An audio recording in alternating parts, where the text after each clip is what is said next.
Hey friends, welcome to the Fireside. My name is Jake. Excited to have you back here for a brand new episode. Today we have Timmy B, one of the best new school style tattooers working today, in my opinion. And we have him on for a couple of reasons. One is that I've just never had him on the show before. In fact, I don't think that we had ever met before this episode. And reason number two is that Timmy is one of the presenters at this year's Richmond Tattoo Arts Academy, which, if you've been watching over the last few weeks, you know that we've partnered with Jesse Smith and the Richmond Tattoo Festival to bring the Academy this year. That is going to happen the Monday after the convention. So the convention is Friday, Saturday, Sunday, and the educational is going to be on Monday. And Timmy is going to be doing a presentation, a seminar, as well as Greg Crayola Simpkins, which Jesse and I just got back from Los Angeles. We spent 4 or 5 hours hanging out with Greg, doing a podcast with him, just looking at his work, hanging in his studio. That was really fun. That episode will be out in the coming weeks. And we have a handful of other people. Yomiko, who was on last week's episode, is going to be there, and you should be there too. So I'm going to link below or maybe on the screen here, I'm not sure, to the educational landing page, to the webpage, so you can go ahead and get your tickets in advance. Whether you're planning on tattooing at the show or attending the show, you should definitely come out. So I look forward to seeing you there. Let's jump in on this episode.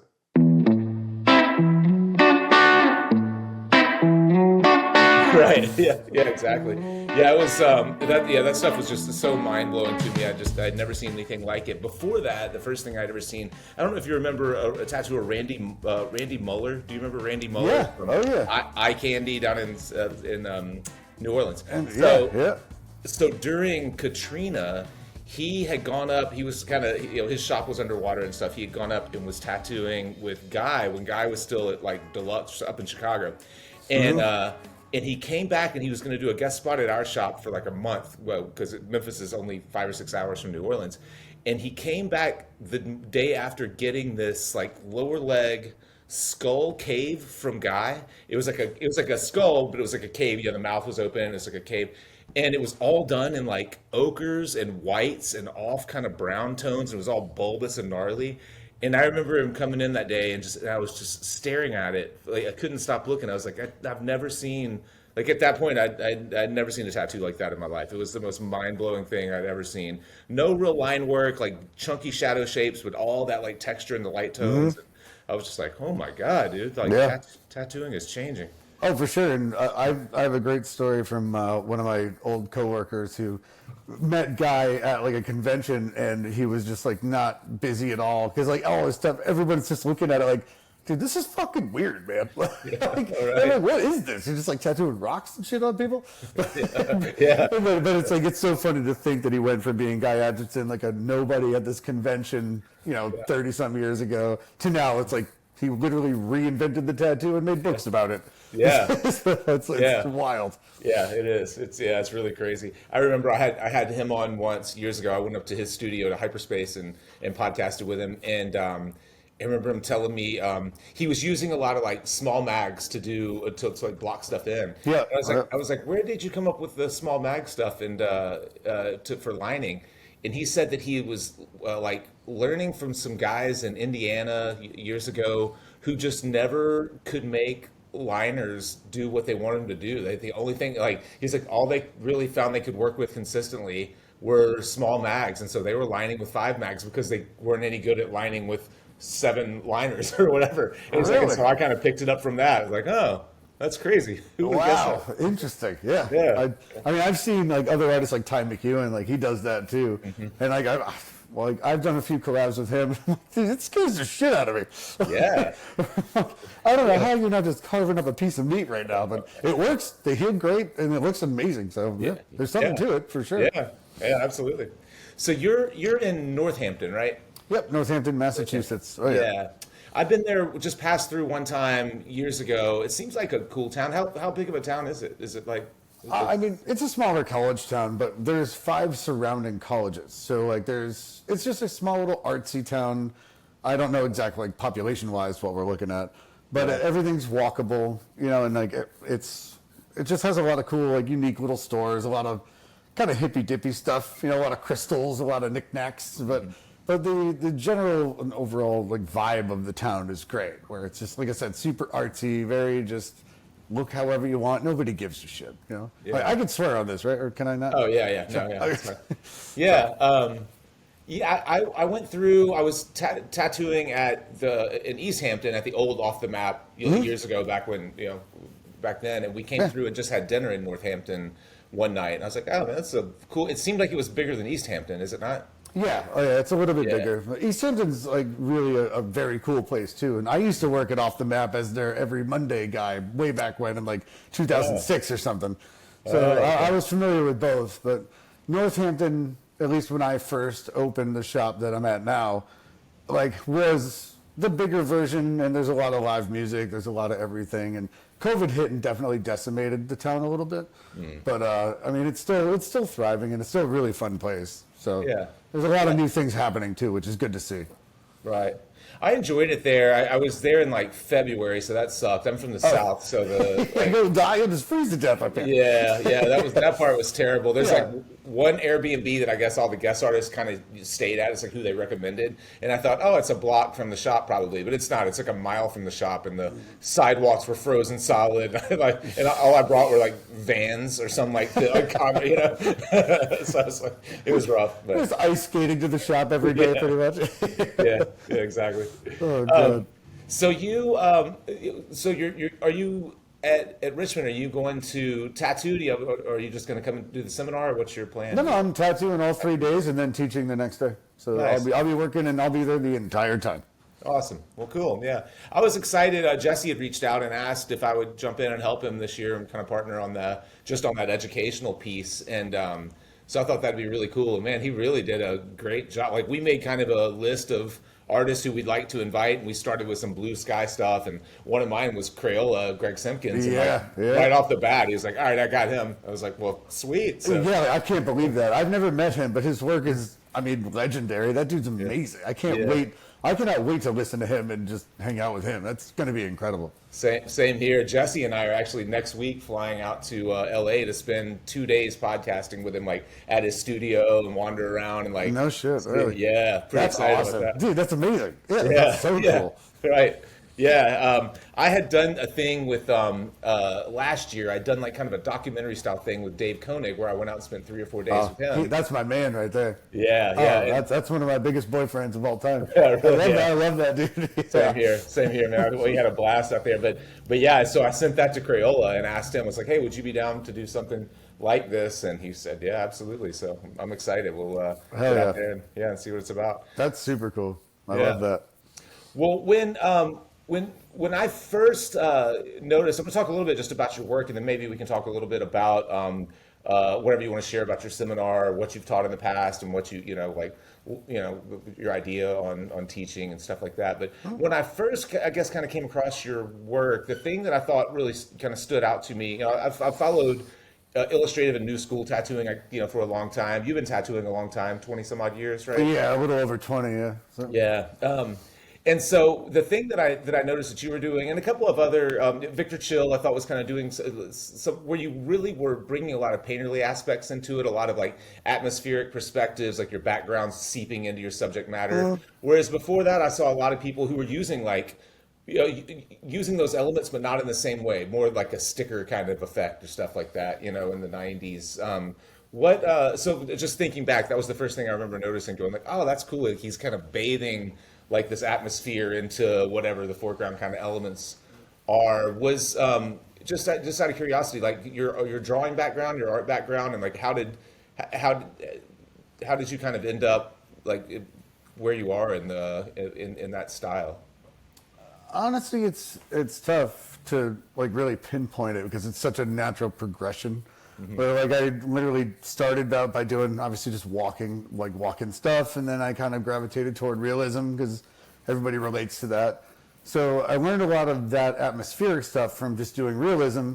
But this is back in the day when you couldn't see anything online. So then I saw a magazine with like Nico Hurtado's stuff in it, and I'm like, well, never going to do that. So so then I ended up working with a traditional artist who was amazing, and I just loved how strong a traditional tattoo was, but I could never really get a grasp on it. So it kind of turned into neo-trad, And then it turned into, like, I like to draw more kind of distorted stuff. So I started adding what I knew about realism, and that's where, like, that atmosphere and background came in. So, like, adding that to stuff that's still hard line based on that traditional tattooer I worked with, because I'm like, okay, I love how strong that is. But I still like the fuzzy background, atmosphere stuff. And then you see, of course, like Ensminger and Nick Baxter, like, they did that so well, too. So I'm like, okay, it is possible, and we don't know how it heals in 25 years. You might have to redo some stuff, but it's still worth, like, I've been kind of practicing more just applying those things with longevity in mind as well. Now, seeing stuff that I did 15 years ago, I'm like, okay, so let's strengthen that, but keep the idea there where it's like, so it doesn't, you don't have to like poo-poo it all together, but it's still an experiment where time will only tell. Right. Yeah, and I've noticed with both of those guys, Ensminger even more so, he kind of straight up abandoned that stuff. I mean, 100%. Yeah, and his work's incredible still, obviously, but he went full force into more traditional, more like all longevity, less experimentation, where I'm not, and like Nick's definitely doing something similar, but still keeping his special effects.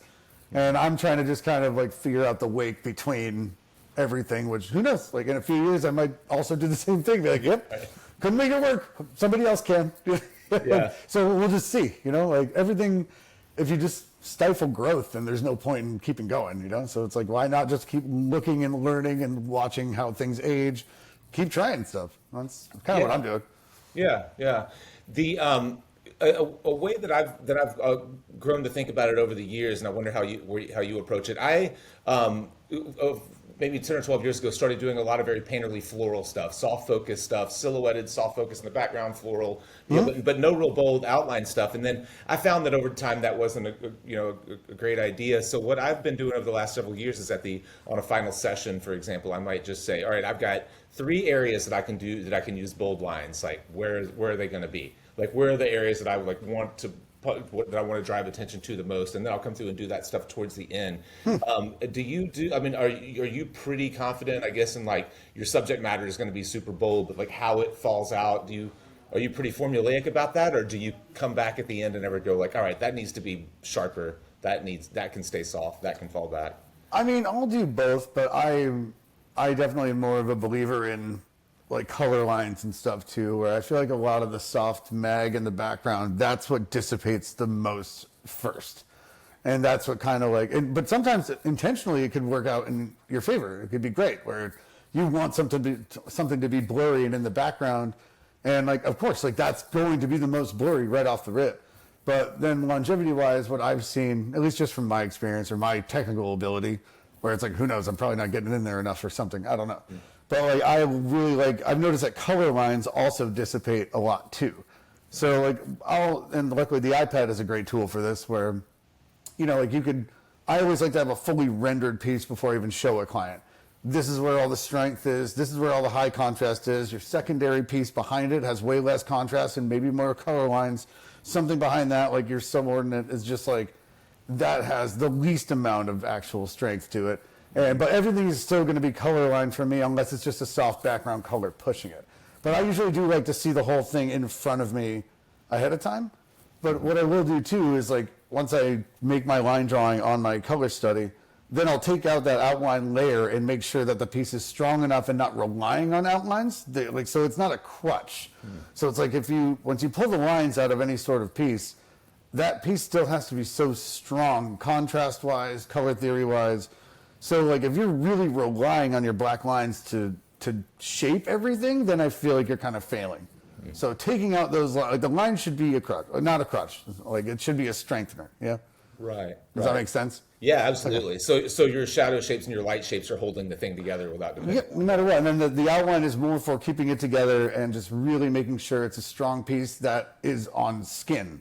So it's like you don't necessarily have to do that if you're doing an iPad drawing or an iPad painting or a regular painting. But on skin, I'm like, okay, I want to put a line on this part to like really hold that together and make it jump forward. And then understand how skin is going to react to the other secondary parts, like your subdominance or whatever. So but no matter what, I always take the lines out to make sure it's strong. That's a great idea. I've never tried that, but it makes perfect sense. Yeah. Are you drawing mostly digital these days, even your rough layouts? Or are you still a pencil paper guy? I do both. Definitely more iPad, but when I do have a chance to sit down, like I have tone gray and like tone gray paper and pencils literally right next to me right now. So it's like if I do have time, I'd love to sketch with those and just for fun, really, or just like for want to do things. So it's tough though, where when I tattoo a lot. I tattoo 5 or 6 days a week. So the iPad is so much easier to just make those color studies, draw on that. So I don't have a ton of time since I tattoo all day and then we'll draw a lot at night. So it's like the iPad's so much easier to just for convenience wise. But if I have like a week off, I'm drawing on paper, 100%. It's so much fun. It's just way more time consuming and the pressure's on, and I still like to have a life as well. Right. So the iPad makes it a little bit quicker. Hey, I hope you're enjoying the episode. I wanted to take a quick minute to thank our newest partner, our newest sponsor. I'm excited to introduce you to Tattoo Trunk. Have you heard of them? So Tattoo Trunk is a tattooer-owned, tattooer-founded, modular, portable tattoo station, tattoo setup. And if you're a traveling tattooer, you should definitely listen to what I'm saying. I personally believe that my tattoo setup is vital to a successful and efficient tattoo session. So in my home studio, everything is set up in a particular way, and it's always that way for every single tattoo. But when I've tattooed at conventions or doing guest spots at other shops, I always feel a little discombobulated and out of place. My stuff just isn't where it's supposed to be, and it kind of throws me off and takes me a little longer to adjust to the tattooing process. Well, Tattoo Trunk has solved that problem. This modular system is completely customizable. It folds in and collapses on itself to be stored neatly inside of a backpack, and then locks together in different configurations based on your needs. If you need to hold 1 ounce to 2 ounce to 4 ounce inks, different drawer systems to hold machines, cartridges, and other supplies, a bin to hold dental bibs. These guys have basically thought of it all. And as a special little bonus for Fireside viewers, subscribers, listeners, if you enter the promo code Fireside at checkout, you will get an extra 10% off of their trio or quad bundles. So like I said, if you're a traveling tattooer or just want to clean up your station, have something that's a little more put together, check out tattootrunk.com. You will find links to Tattoo Trunk somewhere around here, definitely in the description below and maybe even on the screen. Thank you to Tattoo Trunk. Thank you to you guys for supporting what we do. Let's get back to the episode. Are you like a thumbnailer? Do you render a lot of small versions to figure things out to problem solve, or do you just kind of jump in and like I kind of know that I'm going to present this thing from this angle and we'll see where it goes from there? I don't necessarily do thumbnails, but I do finger paint, which has been so like if I'm on my iPad, I won't touch my stylus or my Apple Pencil. Like I will just sketch out these compositions super loose with my finger, and then just like, so they're so rough, but if the silhouette of the idea is there, then I'm gonna kind of go with that one. So if it's like, I'll just sketch, let's just say it's a skull and like a jawbone or something, whatever, it doesn't matter. But it's like, I'll just sketch this rough skull with like a backwards jaw, upside down skull with the jaw this way. And they're so loose, but it's just with my fingers, so I don't have a chance to get into it too much before I like it.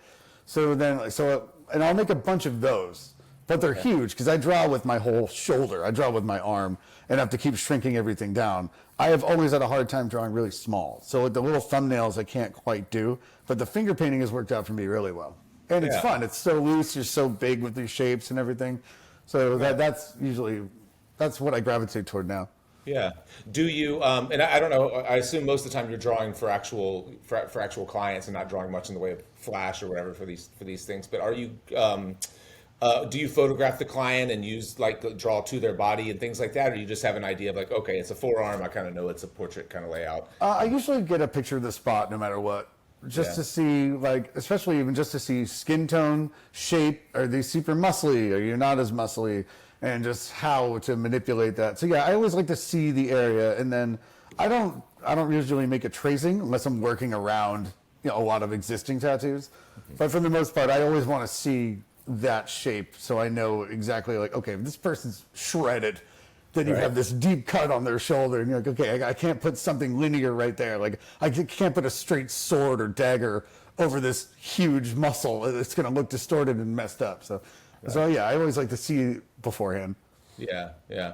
As far as it seems to me that you're doing mostly, medium size stuff. But I have seen actually a friend of mine who's been on the show several times, Evan Qualls, has like a full sleeve from you. Oh But yeah, and I, yeah, and I was surprised whenever I saw that for the first time. I know it's older now; he's had that for a long time. But like, yeah, yeah. It's I was very like, old. yeah, I was like, oh, I can't believe like I didn't even know that Timmy had ever done a sleeve. I thought he did like what this size stuff, and he was like, yeah, at that time he thought he had one of the very few. Do you enjoy large scale kind of layout at all, or do you like the more bite sized stuff? I I'm not a huge fan of doing full sleeves, and I don't really know why. I don't mind doing huge rib pieces or like just huge thigh pieces or something where it's all still at least on one plane. I feel like I just kind of struggle with composition of a sleeve when it wraps around so much, and I always kind of like get in my head about where the negative space is. If this whole huge section that's the size of a softball is just like solid blue blend, it's hard for me to commit to that without wanting to busy it up. So, but like on a huge rib piece, like I've done a huge Hanya mask on my buddy TJ, working on a dragon now. Like if it's something really large and focal and still simple, I love doing large stuff. But when it's a lot of little intricate things, and what happens to me a lot too when it comes to sleeves, is nobody says they want a sleeve right off the bat. They always start with that mid-sized tattoo, and then they say they want to keep adding on to it till it's a sleeve. So then, if I knew it was a sleeve to begin with, I would have made everything way bigger, would have changed the whole thing. But it never usually starts as, I want a sleeve, here's my ideas. It barely ever happens. Yeah. So I'm just kind of putting things together to try to make it look like they were all planned together, you know? Right, right. And I assume that with the way that you approach with a lot of the, you don't you tend to leave yourself an in, I think, just by the way that you like let backgrounds fall out and Because things like people that. always want to add, or like, luckily, a lot of people want to add, not always. Yeah. But if they do, I never want to like paint myself into a corner and do this sharp background, like put everything in like a diamond frame or a circle frame, because then when you have to add to it, you're like, oh shit. Like, how do I make this look natural on their arm when it's already has its own boundary? Like, this is a standalone. And I will do that too if I know it's a standalone. Like, if someone's like, I just want this thigh piece, I'm never going to add to it, then those backgrounds become way more structured and way less open-ended. Because it just will look better. But for the most part, I just try to dust things off, and we'll figure it out when hopefully you come back and want me to add something else. Or anybody else. Like, even for collectors, I'll do that, because I'm like, yeah, you're going to go get tattooed by anybody else. And like, I don't want to make this background color something you can't just go right into, something you can't potentially cover, because, like, it's on their body. I feel like a lot of people just want their piece to always be standalone, and I'm kind of against that, or I want it to look the best for the person. So, like, just let it be so that they all look like a collaborative effort, not like you're the star of the show and everybody else is behind you kind of thing. Yeah, absolutely. I think that's something that a lot of folks neglect. I think it's so important to at least consider, like you were talking earlier, existing tattoos that are nearby, and like at least try. I always think of those as like that's like they simplify things for me, because like, okay, that's my starting point. There's already a shape that does that, so I'm going to do a shape that does that mimics that shape, and that's where I'll kind of start. And I see folks who either ignore surrounding tattoos or lay their tattoos out in a way where anyone who has any job to do after them, it's like, man, you really set me up for failure here with the way that you boxed that thing in. Like this sliver of skin you left me that does absolutely nothing. And I swear to God, I've gotten so many requests because so many artists are afraid to go into other people's stuff. And the client will come in and just be like, what do I do with all these rivers around every single tattoo I have? And I'm like, dude, I'll do it. Like, they can get mad at me. I mean, luckily I know a lot of the artists, so if they did get pissed, I'd be like, dude, you got your picture. I got my picture. It's for them now. Like, we're fine. I'm not like Tim. I'm not touching your tattoo. I'm not touching anything up. I'm just merging the gaps, or like putting some silhouetted leaves or something in there. I'm like, come on. Like, they're asking me for it, and who's going to do it? Like, somebody has to eventually. Yeah, so, right. And it's like, I try to do it in a respectful way. I'm like, I'm not hurting this or anything. I'm just like, they're asking, and this is still a service industry, So I'm like, yeah, if you want me to do it, I'll do it. Yeah. That's been making the whole thing more cohesive. What Yeah. along those lines? Not exactly, but do you do a lot of collabs? It seems like you do a decent number, huh? Yeah, Like, yeah. Oh, I've done a yeah. ton. Oh, yeah. Yeah. And How, I mean, I assume that they're approached differently based on whether you're side by side with someone or whether you're working long distance in prep. But like, how do you prefer to prep for collabs, or do you have a preferred method? it really depends on the person, because if I'm like collabing with someone like Ty McEwen, then it's like, okay, you're doing the bio part and I'm doing this other part. Like it's kind of more just like 50-50. We have our parts to do, But then there's people like when I did a collaboration with Victor Chill, we literally just tattooed whatever we wanted and just did the whole thing together. We drew the whole thing together too, literally just sitting across from each other on a table. I would be drawing the bottom, he'd be drawing the top, and we just keep like spinning the paper and just like we just drew the whole thing, we tattooed the whole thing. There was no designated area, we just did it. Yeah. And that's a really cool experience too. Right. But I mean, so it really changes no matter what sometimes. And I don't really have a preference. I think sometimes it's scary if you are doing it at the same time and nobody has a designated spot, then you're worried about, you have to consider overworking the skin. How many times did they hit it if you're not watching the whole time, or what their needles are doing. But like, I do like both. It's just, I feel like the latter, like working with Victor was an anomaly where that is very interesting when you're like just working and just doing it. And and there was a huge language barrier with Victor and I, but literally every time we would do something, he would just be like same brand, like that's what I would have done. And I'm like, yeah, cool. Yeah. So that was super fun. But I like both. I really do. It's always fun. Yeah. I think from a viewer's standpoint, it's really interesting that the latter, like seeing people that are really kind of collaborating and working on the same stuff. I see folks will reach out. Well, like right now, like Jesse and Baxter are trying to put together a little collab for a while. Jesse's down in Texas this week or next week, and he was showing me a few of the drawings and that they were doing it. It looked like they were trying their best, like to work things together, and I love to see that, because I'm always you're trying to tease out who had what influence where. Whereas like you're talking about with Ty, or I remember some years ago Russ Abbott and Guy did a collaborative piece, and it was very obvious. It was just like two completely different things, a geometric thing framed with a bunch of like kind of bio-looking filigree, and it's like, okay, that's what I mean, it was a beautiful tattoo, but it's like, okay, that's what I would have expected that to look like. Yeah, and like sometimes it works really well, and sometimes it's like, did you guys even need to do this together? 'Cause right. I've done something like that too, where I'm like, there's literally no point in us doing this. We could have just done this separate. I could just add around it, or you could add around my, like.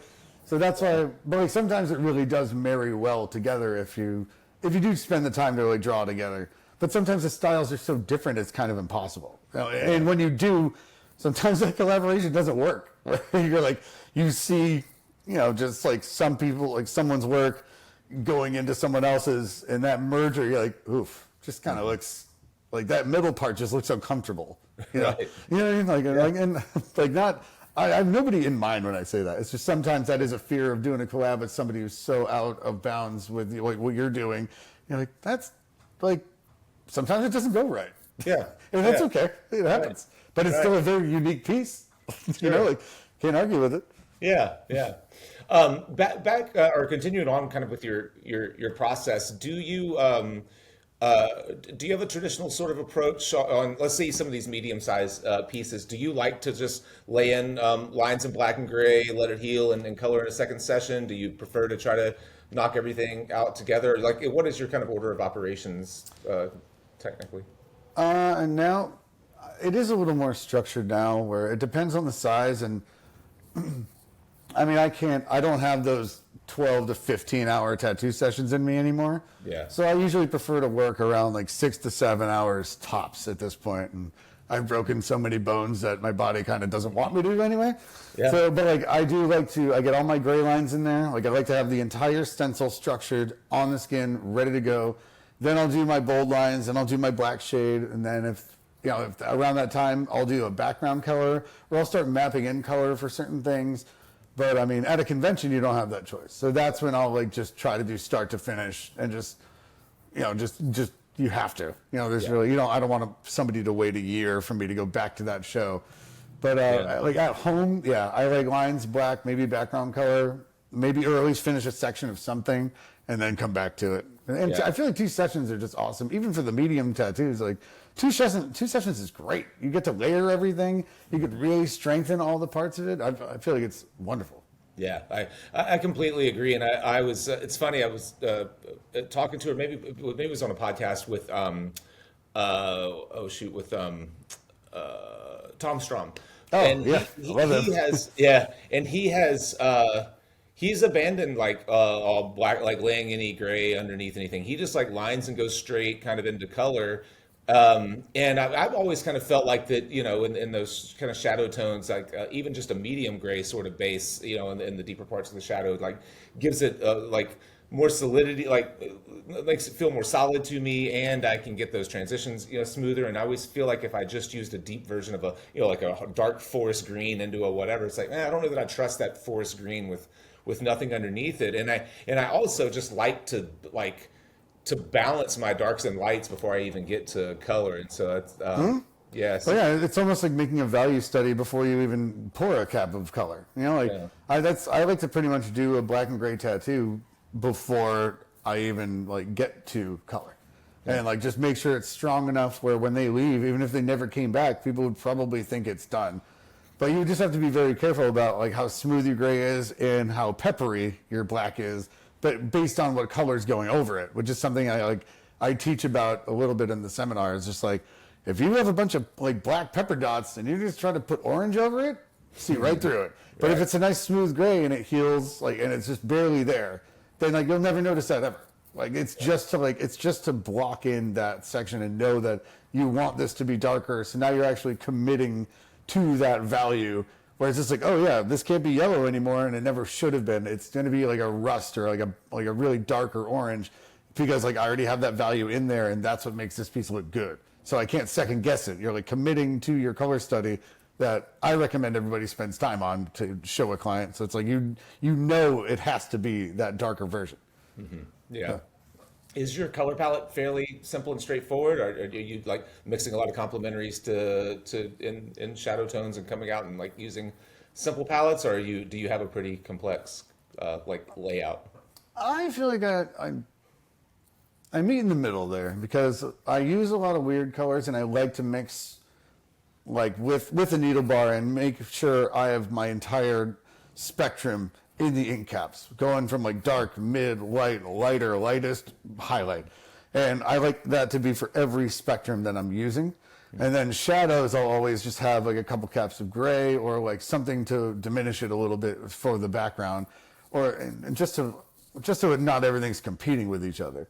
But I do like to see my entire palette laid out, and I feel like sometimes you can really tell if a tattoo is going to be strong enough and work if you actually see, like, you could take a picture of your palette before you start and know if it's going to be a successful piece. Because like if you just have every single color that's competing with each other, then like your eye's going to do the same thing to the piece. You're not going to know where your eye's supposed to go. So I always try to think of like what's the star of the show and what needs to be diminished, and then what is my background, and what is, like, how do I want my eye to go through this thing?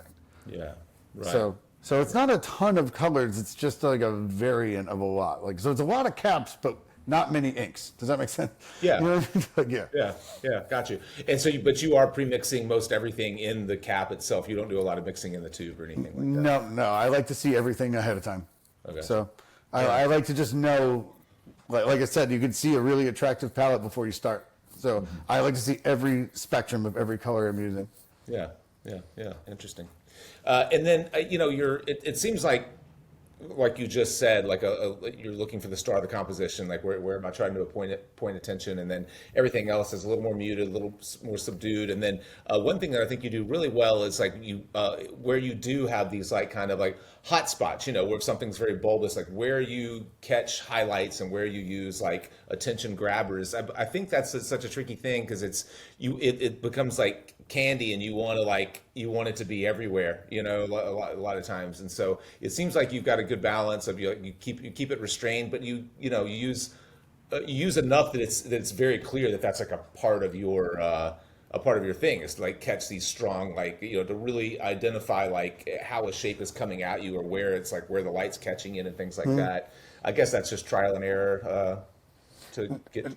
No, I feel like restraint is the best word. Where when you have your focal, and I do teach about this too, about like how people over white everything. Because like not everything deserves a highlight. Not everything deserves high contrast. It just doesn't. So, and like I talk about how like finishes and certain things like actually will have white in reality. But certain things, like a piece of wood, it's not reflecting anything. It doesn't. It absorbs light. It doesn't reflect. So when people over highlight everything because they get excited, then all of a sudden now everything is getting too much attention in that piece. Every single part of your composition is now competing with itself, and your eye has nowhere to go. It's going from white highlight to white highlight to white highlight, and then it's dominant, like subdominant, subordinate, and you're all over the place with the same highlight everywhere. So it's like you want people to guide, you want to make sure that people can read your tattoo the way you want it to be done. And one thing I talk about too, I'm like, do a tattoo with multiple layers. It's like talking, just like focal. You've got your foreground, your background, like you got your everything else. Like do it something like that, and then show somebody what they noticed, and they tell them to describe the tattoo you just did. And if they say like, oh, I really like this part. Oh, and I like that part. Oh, and I really like that part. Then you're like, if it's in the order that you wanted them to see it, then you nailed it. But if you put highlights in all of them, they're going to be like, and they're going to stall. They're not going to be able to pinpoint what they like see first. Right. So it's a really deliberate thing, and color theory goes right along with it. Of just like, which colors are true to form, which colors are subdued. Which are you mixing these colors with white? Are you mixing them with like more of a neutral kind of like mixer? Like a flesh tone or a grayish blue or like whatever. So it's like all of that is so strategic, and the best way is just show somebody who doesn't tattoo, and they'll tell you immediately, and you'll be like, fuck. Like they noticed the one thing that is supposed to be in the background. They didn't even mention this part I spent forever on. So it's like it's a great way to like really, really learn how to capture that. Yeah, that's a good point. Yeah, really, really great idea. Well, along that, since you were talking about kind of what you teach, like do you have a set sort of seminar that you've been doing and working on for a while, or do you like to kind of mix it up? Are you someone that likes a lot of audience feedback and participation along the way, or is it more structured? And like what do you like in teaching? I change mine every time a little bit, and so like anytime I teach, I will find something that I feel like really worked and really resonated with the crowd, and then stuff that doesn't work. So I'll take that out, replace it with something else, restructure it, try it again. But the thing that I find the most difficult is most of the people taking these seminars are maybe 1 to 5 year tattooers. So, but you also have your 30-year veterans in there. So trying to make a seminar that's fun and interesting, but not boring for the people that know all the shit I'm talking about. But like the younger people, I feel like are the majority of the crowd. So I really gear it toward those people in ways that I feel like I really wish I heard when I was learning. So it's like, it's simplified, but then as it progresses, there's still like fun information for everybody.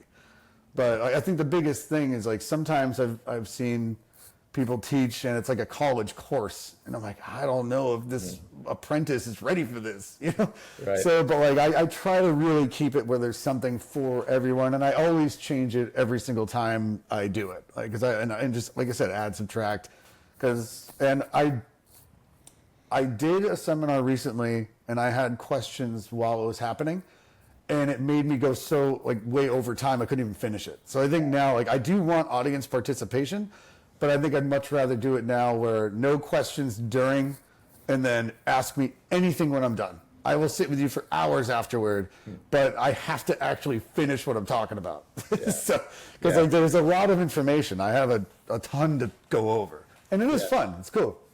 Yeah. I'm with you. I think that I love the idea of getting feedback and like help like suggesting something or asking a question, and then the audience kind of helping you to prove your point, or teasing out, pulling something up and saying, "What do you see in this?" and then trying to guide people to the answer that you're looking for. I think all that's cool, but it definitely it's a different type of approach when, especially if you have a lot of stuff you're trying to hit in a short period of time, and you're like trying to move through slides. And I know in my case, I look up and I'll be like, "Oh, I didn't change the last 4 slides in a row because we got off topic by talking." Like, we already talked about that. We already talked about that. We already talked about that. Exactly. Sometimes you jump ahead and you're just like, "Oh wait, I'm about to cover that," and now I'm like, "Oh, so we just did this." And Right. Yeah, but I do like a little but I feel like once you open that floodgate of participation, then it just never stops. And then you're like, okay, we've been on this one slide for like 30 minutes now. I gotta keep moving. There's another 100 to go, so I can't be here forever. There's a schedule. So yeah. And to the point about changing it each time, it's something that I've come to believe is true from a podcasting standpoint. I've done hundreds of these talks, and then also teaching seminars as well. Is there's nothing like saying something out loud and like reading the face of the person you said it to make you wonder why you believe it to be true. You know what I mean? Like, you say something, you're like, "Is that true? Do I even believe that? Why do I say that?" Like, did I? Is that right? Right. There's a lot of second guessing for sure. Yeah, right. But, or you say something and then you keep you keep talking about it, and you're like, "I should have stopped after the first sentence." Oh, I'm not making things better. Well, and it's terrifying too, man. Like, the stage fright is real. I am always a nervous wreck for like 6 months leading up to these things. Right. I just keep saying yes because I'm an idiot. But I feel like it's a good reward when you're done. But I am so bad, like, even just being on camera with you stresses me out so bad. Literally just sweating before this whole thing. Same here. It's terrifying, man. How do you do it all the time? I know it's terrible. I don't know why. I pace the floor, like, even before this one today. And like I said, we started Fireside in 2013. We're 12, almost 13 years in, and I still like wander I'll walk in circles in my house leading up to it, just because I'll sit down, I'll get the camera set up, and I'm like, "Well, I can't just sit here." And then I'll wander and like, and it's like, what's going to be different about this one that has you so nervous? Nothing. It's just the way it is. I know, but it's so terrifying. Like, anytime I get on stage, it's the same way. I'm like, okay, I've done this multiple times. I've practiced this. I know all the material, and I'm terrified. Absolutely terrified every time. It doesn't change. No. Do you still get nervous teaching too? Like. Yeah. Well, and with my, I co-produced for the last 3 years. I've co-produced the Paradise Tattoo Gathering with Gabe Ripley, and so I do all of the main stage stuff. But I'm not a preparer. Like, I just walk on stage and start talking at the beginning of each day and leading the discussion panels or whatever it is. And so I'll find that I just get myself if I prepare, I'll get nervous and I'll forget the things that I was preparing. If I wing it like I normally do with these things, I feel like I'm more used to that. But I still will get to a point where, let's say, for example, you're about to finish what you're talking about on presenting, and I'll go like, "Oh shit, I don't have a follow-up question yet," and then I'll start panicking about the follow-up question, and I'm not even hearing the end of what you just said. So it's like, Because by the end you probably would have had something else to say, but it's like your brain's just going constantly. I totally get that. So that definitely happens that way. Well, man, I'm excited. I'm excited to see what you do. I'm excited to see you tattoo as well. And you've tattooed at Richmond before, I assume? Not since Jesse took it over. I did the old Billy Eastman shows. Yeah, same here. I did a long time ago, man. So I haven't been back to the actual Richmond show since then.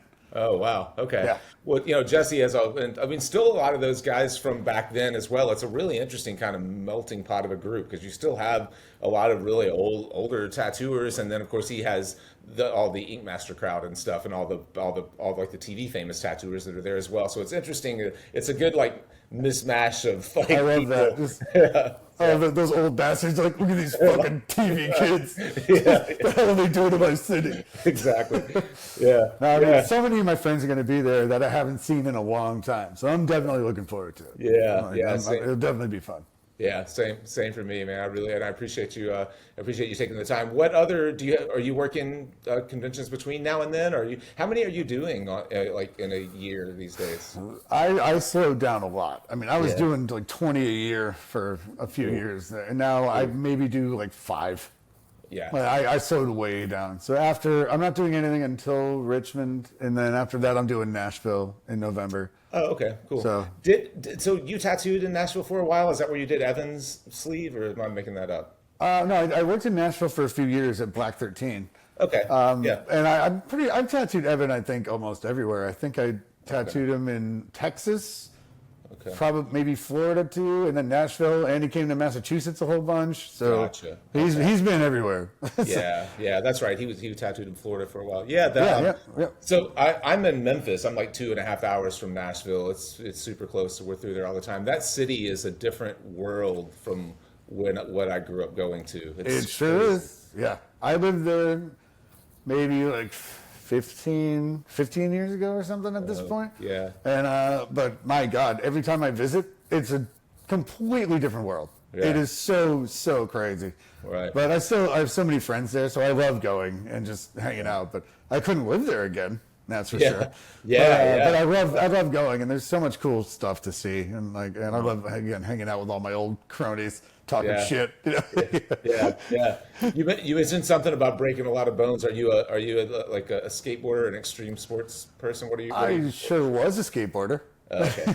Gotcha. But now I just break bones doing the stupidest stuff, man. I just cracked a rib going down a water slide. Like, oh God. Yeah, just stuff like that. I got 2 broken ribs from somebody giving me a bear hug. Oh, so, Lord. Yeah, just snapped them. So I don't have to do anything even stupid. Gotcha. Like, it just happens. My bones are made of glass. Right. So, brittle bone syndrome. Yeah. Gotcha. Yeah. So if you shake my hand, just be gentle. I will. I'll be very. I will. Let's like put my hand out like this. Yeah, I'll just tap you. I'll just rub it a little bit. Exactly. Hey, thanks again to Timmy B for spending a little time with us. Thanks to you for spending a little time with us, and I will see you in Richmond. Also, if you haven't yet signed up for the Inside Fireside Tattoo Club, you definitely should. There's no reason for you not to. It's very inexpensive. It's a fantastic group of tattooers who are all dedicated to growing their skill sets together. I'll leave a link so you can sign up, give it a test drive. There's no obligation. Thank you guys for supporting what we do. We'll see you next time.